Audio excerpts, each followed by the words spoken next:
The moon enters the sign of Aries Wednesday, November 22nd. Let's talk about it. So the moon conjuncts Lilith, so we don't realize it, but we have an opportunity to step into our raw energy, our inner bad bitch, take our power back, connect to our shame and embarrassment and use it as fuel to, like, stand up for ourselves or do right by ourselves, right? With the moon being in Aries. The moon also sextiles Pluto. So with the moon sextiling Pluto, that's an opportunity to transforming your status, your position, how you see yourself, right? You might go from someone that, neglects themselves to now someone that, you know what I'm saying, doesn't neglect themselves, but just with Capricorn, with Pluto being Capricorn and the moon being in Aries, that's the opportunity to take your power back in terms of your individuality, in terms of who you are, leveling up, transforming, and stepping more into, like, who you are, stepping more into your authenticity, stepping more into your purpose.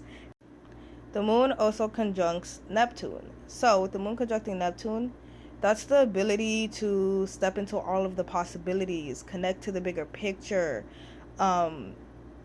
on a deep emotional level, and how it pertains to you and your individuality and, your role and your place in all of it, right? Your place in the bigger picture and the role that you play.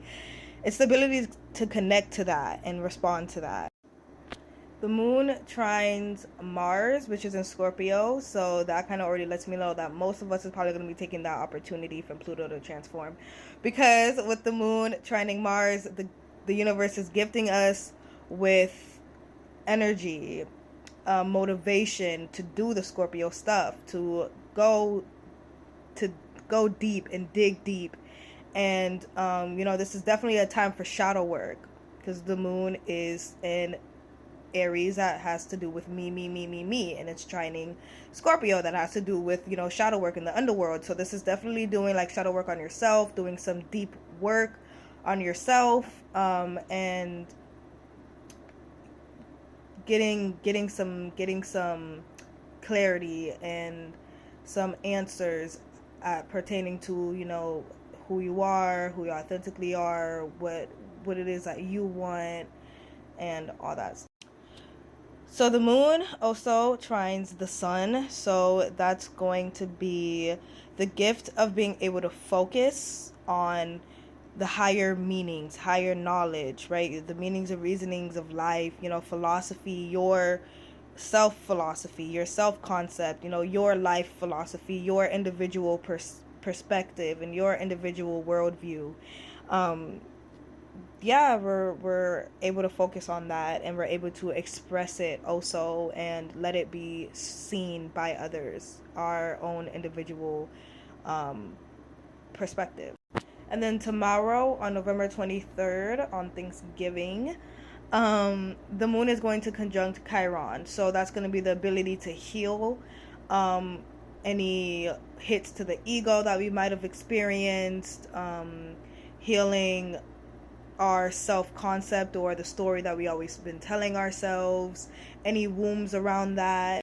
Also going to be the ability to, heal any, like, sort of regret that we may have, stuff. Also tomorrow, the moon is going to conjunct the North Node.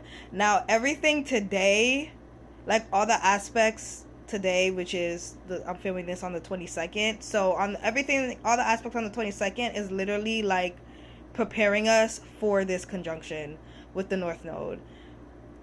So the conjunction to the North Node is the ability to shoot steadfast, jumping headfirst into your purpose, into your authenticity, into who you are, into the path that you're meant to go down.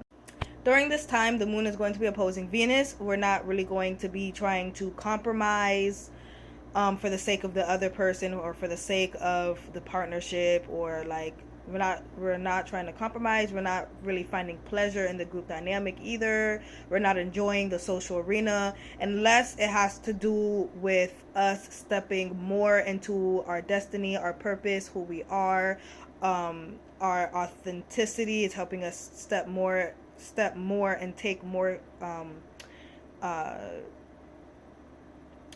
power I guess you can say, and control over, who we are, and helping us stand more into our power as well. Unless it's helping us to do that, then we're not really going to be trying to compromise. We're not really going to be trying to talk, to socialize with people. We're not really going to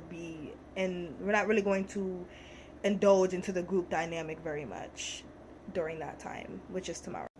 The moon also trines Mercury. I love this. Okay, the universe is gifting us with insight, is gifting us with downloads, certain truths pertaining to who we are, our destiny, the path we're meant to go down, the role that we're meant to play in the overall bigger picture. We're just going to be hit with these realizations about, these things, our individuality, and the role that we play.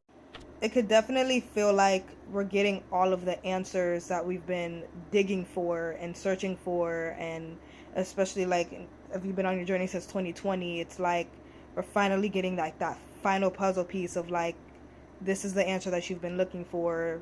Now you got it. Like the universe is just literally giving it to us with it being a trine aspect. And then after we get all those good insights and stuff, the moon is going to trine Lilith. So that's the gift of being able to step into your power, step into your raw energy, take your power back. However, the moon is going to square Pluto. So it's going to be challenging to transform our status. It's going to be challenging to fully be this person during that time, for whatever reason that may be going on in your life. Also, tomorrow night, the moon is going to sextile Saturn. So, with that sextile to Saturn, that's going to be the opportunity to ground down your dreams, ground down the bigger picture, and